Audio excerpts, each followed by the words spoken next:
Hey there, everyone. Welcome to the latest installment of our new School of Cities series on climate and justice, and might I add, with a central focus on cities. Today, we're chatting with Don Iveson. Don Iveson is probably best known as the former mayor of Edmonton, and I can attest to that because one time when Don and I were cycling in Toronto, down near the beaches, two people came up to us and said, "Hey, you're Don Iveson, the mayor of Edmonton." So Don is well known in that role. It was a great chat. He's also, to my mind, and hopefully if you don't know him, you'll see this too, one of the leading thinkers, particularly from a practical and strategic point of view, about our climate future, about climate justice, about reconciliation, and about the future of our economy and cities. We're so happy, delighted that he's joined the School of Cities in this new role that we call Canadian Urban Leader, and hopefully be the first of many. Don was elected mayor of Edmonton in 2013. He has chaired the Big City Mayors Caucus of the Federation of Canadian Municipalities, where he's played a great leadership role in that federation. He helped to craft, and he is still working on crafting, a new agenda, urban agenda for Canada, a new kind of partnership, a new kind of federalism between cities and the feds. And during his administration, he focused centrally on the issues of climate, justice, homelessness, and making sure Edmonton had a new kind of and more competitive and innovative economy, and making sure it was the kind of place that had opportunity for everyone in Edmonton, including young people who he wanted to stay there. So, Don, let's start with where you are now. What do you think? What have you been doing since you? And we'll get to your tenure as mayor. What have you been doing since you left the mayor's office?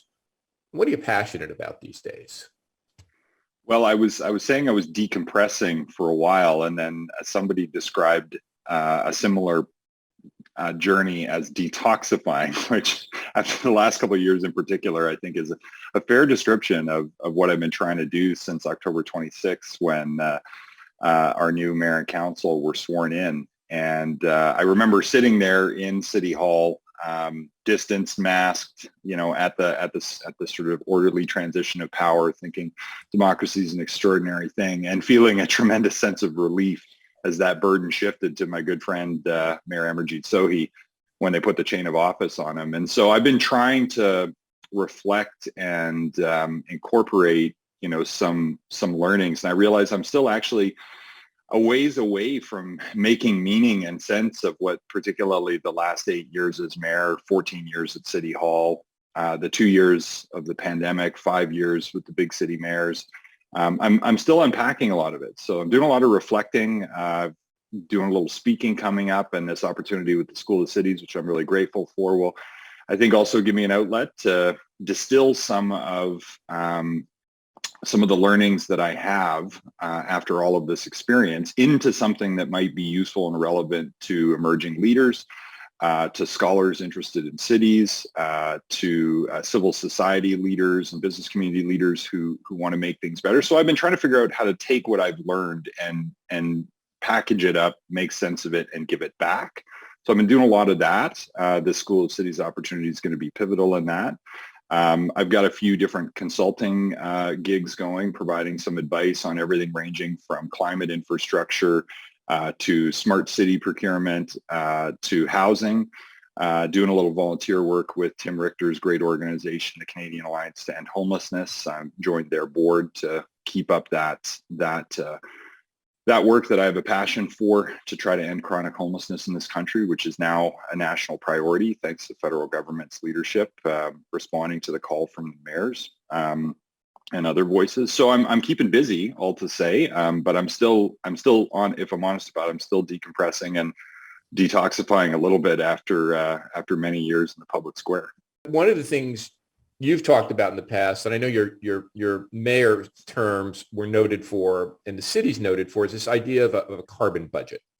So tell us a little bit about the carbon budget. You also pioneered a hydrogen hub for powering buses, commercial fleets, home heating, even farm equipment. Tell us about how this fits in with the agenda for housing, competitiveness, but also if there's anything specific about Edmonton and other Western cities that might make them a little different than Toronto or even on East or Montreal or Vancouver. Anyway, how do you think all of this fits with this agenda around climate and building a lower carbon community? Well, those are the big questions. I think they're the big and defining public policy questions of our time when it comes to energy, when it comes to economic disruption, when it comes to national unity, to the extent that some folks in the West see this transition to a low carbon and net zero future as an economic, clear and present danger and threat. So I understand why hackles are up around this. But for me, looking at this from my perspective, I said, okay, we're energy problem solvers here in Alberta. We need to be relevant to this transition. We need to find a way to bring people along, but we also need to have some discipline about this. There's so much greenwashing going on for the longest time, people saying that they want to do the right thing on climate, and then their emissions per capita and their emissions in aggregate were going up. Now, over the last few years, we've managed to start to bring emissions per capita down. You could call that, an intensity-based reduction, but we have only just dug ourselves, deeper in essentially planetary carbon deficit. And that is the sum of all of those choices and activities in countries and in communities and cities. And so, cities have been talking about this issue for almost 30 years now, actually. The Federation of Canadian Municipalities and the Partners for Climate Protection Program with Local Governments for Sustainability internationally has been talking about climate since, I think, 1992. The provincial and federal governments finally came to the table within the last handful of years here, and we have pollution pricing, we have regulatory frameworks, we have nationally determined commitments and international shared goals. And it's still an open question whether we're going to get to the level of emissions reduction that we need to contain warming to 1.5. But having looked at the science, which is for some reason easier to do at a city with a city council capable of dealing with the complexity of issues and hearing from diverse perspectives, including energy industry workers, academics, climate and youth justice advocates, everyday citizens, we came to a conclusion that we had to take action. We had to take the net zero goal seriously. And so there was bottom-up leadership in cities around the world and across this country, networked internationally through associations like the Local Governments for Sustainability, the Global Covenant of Mayors on Climate, the C40. There's all this international diplomacy happening city to city at the network level, and the science to go with it. And once you have that, you kind of can't hide behind othering and partisan nonsense. And cities just get practical. And so what does it look like? Well, if you're actually going to deal with your emissions, you need a framework to do that. And so we were the first Canadian city to institute a carbon budget to say how much can we emit within our share of the global total. And there is a number for that. There is a methodology for determining that. And I'm very proud that our city has begun to institute that, and it will be one of the primary lenses that is used to determine budget priorities for the city going forward. And we're not going to hopefully spend money on things that are going to drive up our carbon footprint, and things that are going to help bring the community's carbon footprint down will score higher in the budget prioritization. So it's not just an analytical tool, it's a priority setting tool. And when you shift your priorities, that's how you're going to get results over time. So, and then one specific initiative that I'm quite passionate about is the hydrogen hub that you mentioned, because, there's a huge emphasis on electrification. We just shut down the last coal plant in Alberta here about 6 weeks ago. So the air is cleaner and our emissions profile is way lower. But we still need to green the grid further. And we also, on top of electrifying a lot of things, still, particularly in the northern climate, we need flame for heat, because you're not going to be able to effectively electrify everything all at once unless someone figures out fusion next week. But even then, it's not the best answer for a lot of things. And so clean fuel switching, for example, to hydrogen, I think is going to play a massive role in our energy transition. And we've got abundant natural gas here, which can be upgraded or refined essentially to remove the carbon polluting element. And if you've got effective carbon capture and sequestration, which we have here in this region for many historic reasons, you've got the opportunity to effectively decarbonize an existing fuel stream and turn around, and it's $100 billion a year export potential for Canadians. And the neat thing about those refineries for so-called blue hydrogen is that they look an awful lot like oil and gas infrastructure that we've been building here for the last 60 years or more. And so that is a pathway for our boiler makers and our iron workers and steam fitters to be a part of that transition to the net zero future, taking a product that we have and upgrading it and adding value to it. All the things that we failed to do with the oil sands is actually say, how do we get to a clean fuel from this, and how do we add value to it, and before we export it. And if we can do that strategically, we can be rich here again in the West and in Canada. Well, we are helping the world transition to that low carbon future. Now, I see blue hydrogen as a transition fuel. We eventually need to get all that hydrogen from renewables, but there's no way we can ramp up enough renewable energy power on the timeline that we need without diverting electricity from that activity to where we need it to charge batteries. There's no way we can do those things at once. So you absolutely need blue hydrogen as a transition fuel. I know there's some controversy about it. There's fugitive methane issues to deal with. Those are solvable with the right regulatory frameworks. And so I see a future for energy production in the West here that can be a point of pride for us and our country and our energy workers, and maybe help heal some of those divisions that people have unfortunately wedged apart in this awful populist environment and polarization that we're seeing around us. So the old adage is you get what you measure. And having been in a business school now for more than 10 years, I've come to realize the power of accounting frameworks, rightly or wrongly. So three parts really. One, how can we get more cities to do what you did? And I talked to recently a Chamber of Commerce that wanted to do this, and they couldn't find any support and any funding to do it. So one, how do we get more cities and communities, whether we call it impact, ESG, carbon budgets? Two, how do we get acceleration in the private sector, where there is increasingly, I think because of pensions of people like academics and who are more activists, there is increasing pressure, right, for in the investment community, the asset management community, to do stuff that's better with regard to impact, sustainability. And three, those are two high level, top down. You mentioned this wedge between different interests, affluent and marginalized, advantage and disadvantage, urban and rural. How do we arm communities and community activists, if you will, or people who are stakeholders, let's not even call them stakeholders in different communities, with the kinds of information, data, strategies they need to make a difference? Sorry for the three-parter, but it all weaves together. Well, I think the uniting theme in your question is, data, facts. Because opinions are many splendorous out there these days, but hopefully at least the grown-ups can agree on the facts, right? And this is where tools like the work of the Task Force on Climate-Related Financial Disclosures, for example. So TCFD, people are going to hear a lot more about this.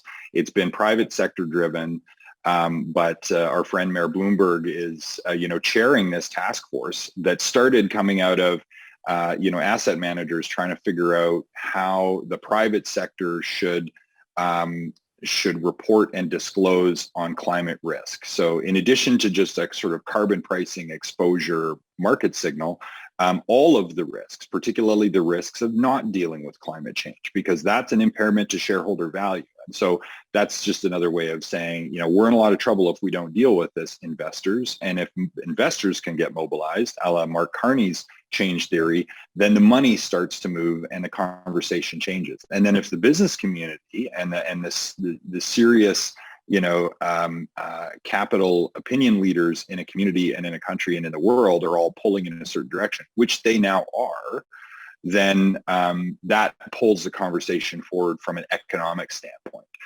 So I'm a big believer in those kinds of frameworks and those kinds of reporting requirements. So, some regulation is onerous and should be removed, like parking minimums, and some regulation is really, really valuable because it induces a fact-based conversation about real risk.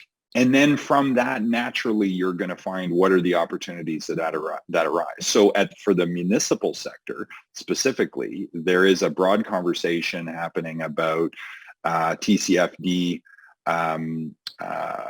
requirements for cities and for governments to be able to disclose, like, okay, where are your flood risks? What's your sea level rise exposure? So on the resiliency and adaptation side, but then also disclosure on, like, are you actually making progress, and what are your approaches, or what is your governance and accountability system?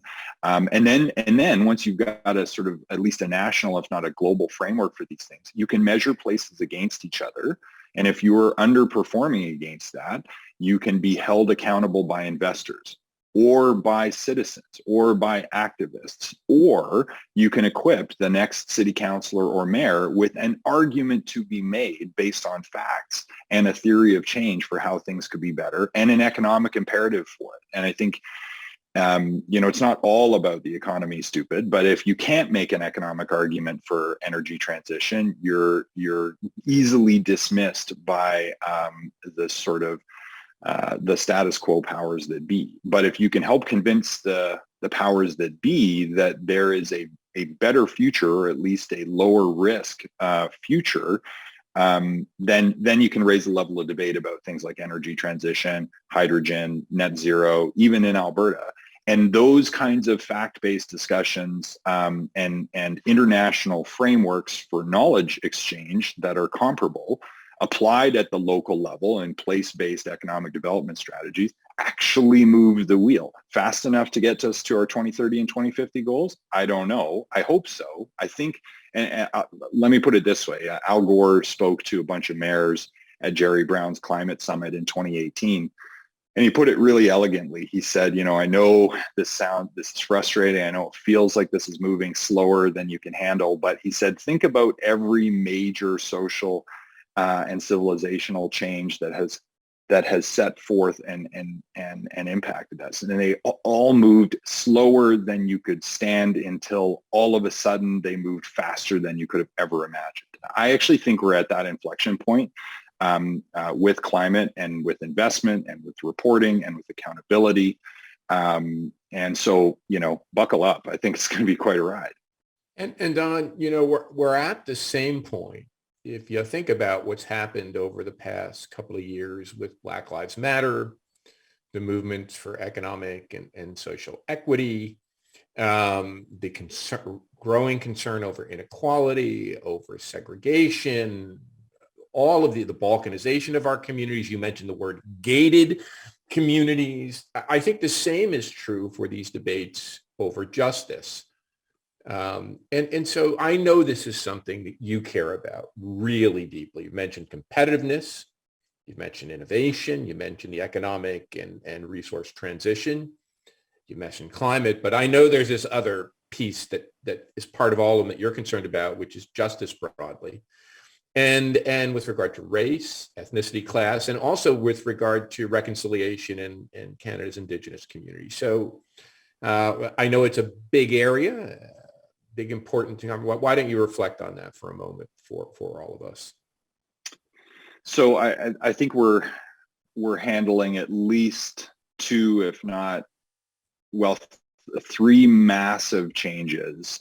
One of which is even bigger than the climate crisis, which is the biodiversity challenge and the feedback loops with that and our dependence on nature. And one of the ways that I think about it is a framework that was given to us in the context of some of our sustainability and resiliency planning a few years ago. The Brundtland model of sustainability, of balancing the interests of economy, society, and the environment, maybe as a conceptual framework works at the level of big systems. And ultimately, planetarily, maybe you can look at it that way.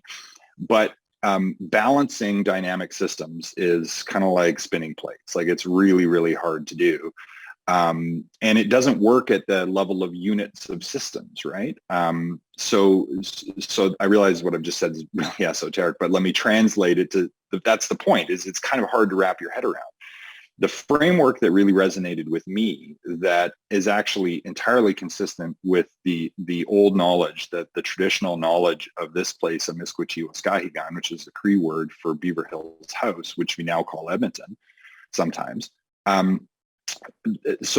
With an Indigenous worldview and with this framework that we were given as part of our public engagement work, instead of a balance of three lobes, in a Venn model, really, the argument was that the economy is the wholly owned subsidiary of society, and society is the wholly owned subsidiary of nature and the biosphere.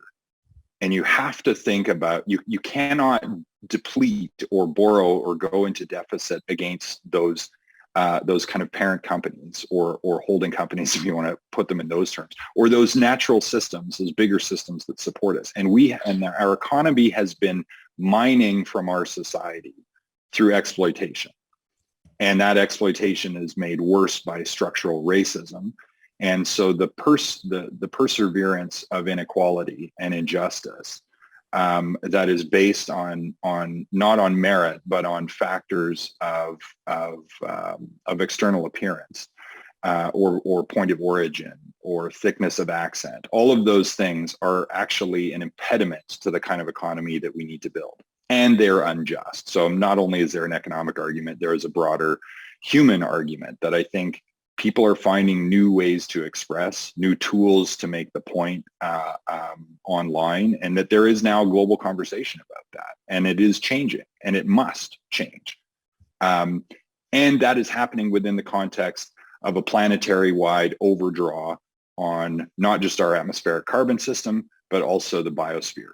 And so we're trying to solve all of those challenges at the same time. But when we zoom out from them and think about not harming nature and not harming each other and supporting ourselves, and I want to be very careful here not to appropriate Indigenous knowledge, but having worked with elders here who have helped me understand what some of the traditional knowledges of this place, I think it's time for Canadians to tap into more of that. And I think there's a thirst for that after the finding of the unmarked graves last year, the work of the Truth and Reconciliation Commission. And I signed up to be a witness of the TRC while I was mayor, and I still wear this pin that the honorary witnesses were given, because we were initially just given them to kind of mark our role for the weekend when the event was here in Edmonton.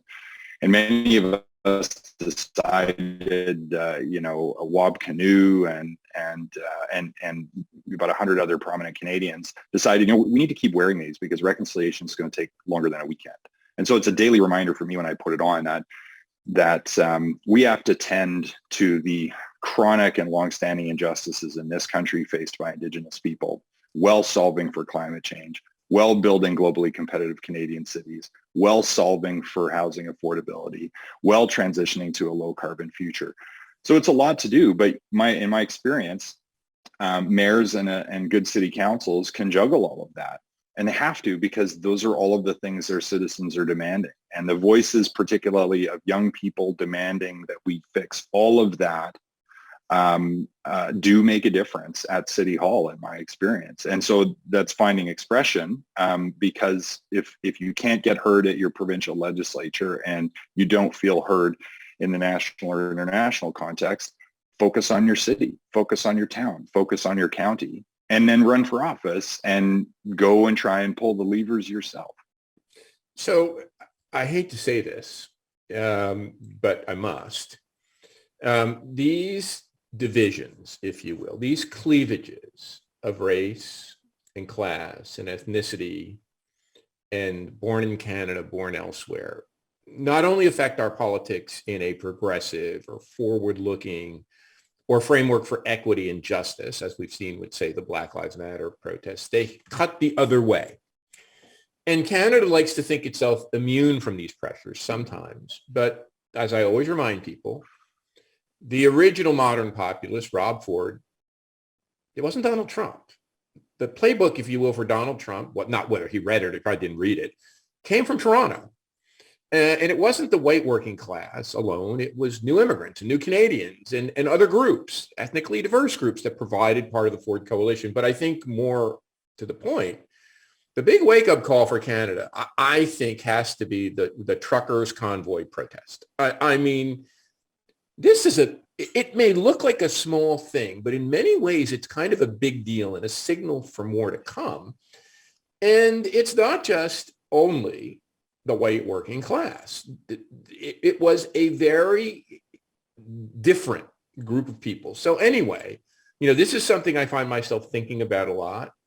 Where has this other movement that we call populism, probably call it right-wing populism or worse, where is this thing coming from, Don? And as we want to push forward on climate and justice and making more affordable and more equitable cities, how do we deal with it? It is a real political force, and one in which I think in Canada we ignore at our own peril.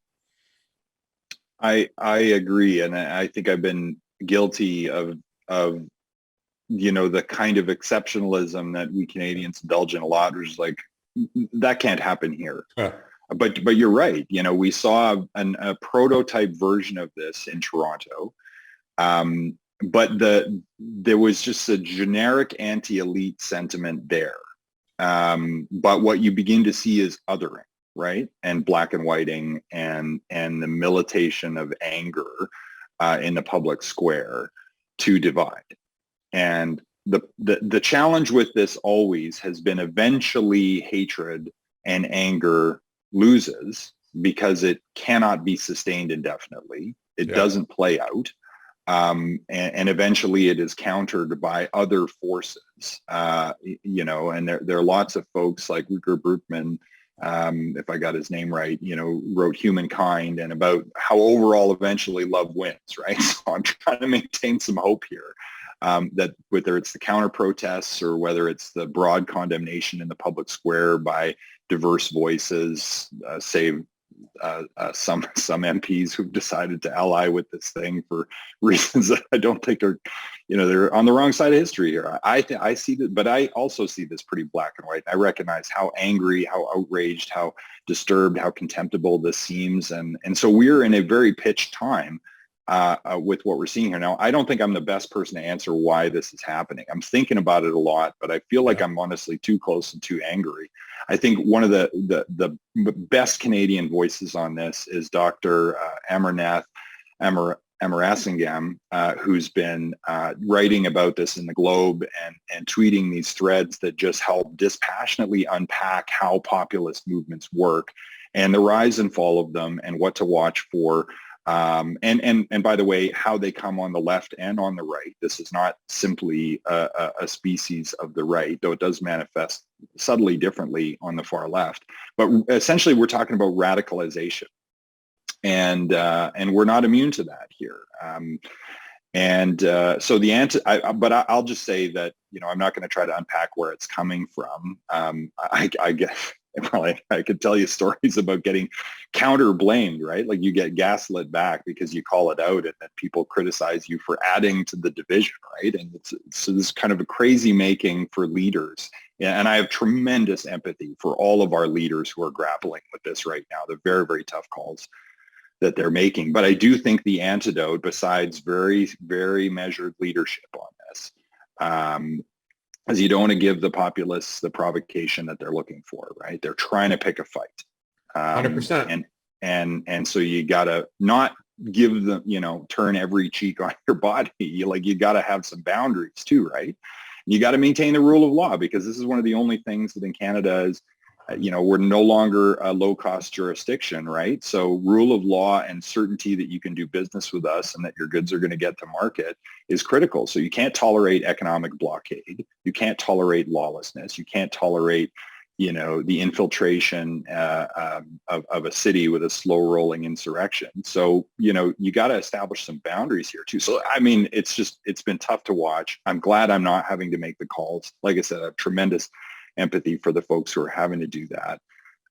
There is a lot of anger behind this, and so we need to do two things at once. We need to unpack where that anger is coming from, which is that has a bunch of economic origins and has some really nasty, those may be legitimate questions of economic inequality experienced by people who are also struggling with the fact that they're coming to terms with the fact that their whiteness used to paper that over, but it doesn't anymore.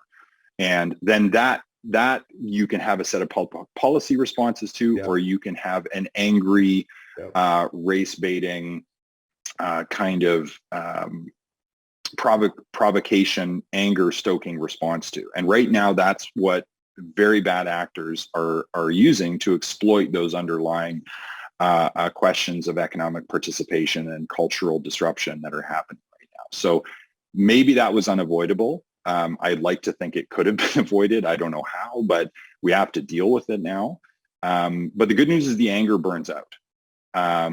And as long as we actually build a more just and inclusive community for everybody, and we all start to feel united in this cause that we're in this together again at some point, now that is getting harder and harder to do. Algorithms. I think you're right. There's anger in the working class people I grew up with, and it can't be just shoved aside and said, you're bad people and you're wrong. That anger, we're seeing it explode, and we're not immune. It is, I'm a kid from Newark, New Jersey. I felt it there. I feel it in Toronto. It's there. And we've got to grapple with it. We can't just say, you guys are bad. But I think the way to do it, and this is where I think you're the person to think this through, is when we nationalize these questions, whatever that question is, from a vaccine, you know what I'm saying, to whatever that is, to the federal government looking like it has a heavy hand, whatever, it stokes this stuff. And maybe the way, who said this? The most powerful vote we have is the vote with our feet. People in Canada vote with their feet. They move to the places that they think most represent, Bill Bishop called this the big sort. Mm-hmm. You've thought a lot about this. I mean, you were involved in the New Urban Project in Canada, working to create a new federalism. I can't help but think that part of the solution is bringing government back down. You mentioned this before, bringing government back down a level, making people feel more in control, not somebody in Ottawa. Look, it happened in Ottawa, this one. Not somebody in Ottawa is controlling their destiny. So I just like you to reflect on that, and maybe how also, if it's not that, how your work at the School of Cities, what you might be and for others to encourage you to send on some ideas too, as he begins to shape this work with the School of Cities. Well, when I sort of signed up to do this before this protest movement came forward, my sort of project and thesis, if you will, though I don't expect to write a proper thesis, whatever the product for this is going to be, on a napkin or a TED Talk or whatever, was about making the case for devolution of authority to cities. And I think you've made a very important point that there is now a much bigger why for why that's a good idea, which is that, and I gave you the example earlier, people would always be very, very surprised when I would show up at a U.S. Conference of Mayors event to talk about climate change issues in cities. They said, how can the mayor of Edmonton, that's like the heart of oil country in Canada, how are you having this conversation? And I said, City Hall is the only place where you can have this conversation. You can't have it through an adversarial parliamentary system. It's just too polarized, too black and white. And that's even with, a three-party system here in Canada. But certainly at many of the provinces where you're down to a two-party state, it's kind of a black and white thing. And you can't actually have a both and complexity-based conversation about this. And city halls aren't perfect at that. I wouldn't give us, a batting score of 1,000. But if legislatures and national and federal systems get it right 50 or 60% of the time, or even 70% of the time, I think city halls maybe get it 75 or 80% of the time. So give us more of the tough decisions. Like, what does transitioning to a low carbon future look like? What is implementing the end to chronic homelessness in this country look like? And give it not just to city halls, because you've got to do this at the metropolitan scale. Because, when Edmonton is working to solve homelessness in downtown Edmonton, we're working on Northern Alberta's homelessness problem. So there's an issue of catchment and jurisdiction. But if you can solve for that, and a smart province will figure out how to do this. And I'm going to try to make a case for why that should happen. But ultimately, in terms of convening the actual conversation that honors the complexity of all of the different stakeholders' perspectives, and even has an outlet for the anger so that you can get past the anger to what are we tangibly going to do to make things better so that we can feel united in this. I think place-based democracy is critical to that. And so and that's where I think local government is our best hope for this. I think a book called The Upswing that just came out that was written by the fellow who wrote Bowling Alone has some analysis on how local approaches and bespoke and boutique, as you described, to solving whether it's housing challenges or historically, high schools came about as local initiatives in the United States. I didn't know that story, right? So it's all about bottom up, because people in a room together, even if they have different worldviews, even if they're angry, can't help but eventually have a meaningful conversation about their community because they literally are vested. And this is where I think, the other way I've been thinking about this is the organizing units of this country are not actually provinces or even cities. Yep. In terms of thinking about place, it's which sports team, and it's not a perfect analogy, but I actually pulled up a map and I'm trying to get some better data on this. So there is an Oilers country, and there's a Flames country, and there's a Habs country, and we're all part of, the Canadian part of the NHL. You can do it with the football teams too. But those are your catchments. Those are your units of affinity. The folks from Northern Alberta whose kids go to the University of Alberta here in Edmonton, or who come here to get a triple bypass at the Mazankowski Heart Clinic, or who come here to go to a hockey game, and who know that we depend on them for food, for energy, for softwood lumber. When people can actually see that there is a going concern of the extended metropolitan and Northern Alberta and Northern Canadian economy, and we need to make that system work better for ourselves and for our kids, then people can get over themselves. And for some reason, we're not able to do that at even the provincial scale in a lot of cases, and it seems to be harder to do at the national scale. It seems to be next to impossible to do globally. So it's got to be bottom up. And this is why we need this new generation of leaders to take up the mantle of civic life and continue to make the case for why we should be devolving more back to cities and city regions to chart their own destiny, because I think that's the only place where we can have a sensible level debate.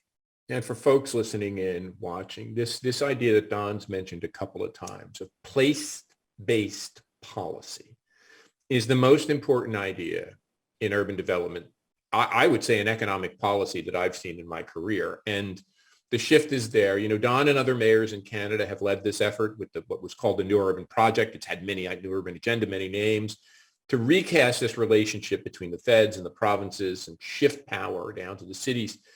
In the United States, even though the Biden administration has had a lot of problems, the United States is now deploying billions of dollars. I want folks to think about billions of dollars to this new category of place-based policy. And they've just had an award to 60 metropolitan areas, 60 clusters throughout the United States to develop these regional place-based policies. And the idea is the regions have the best ideas, and they have the best ecosystems, and they have the best implementation frameworks.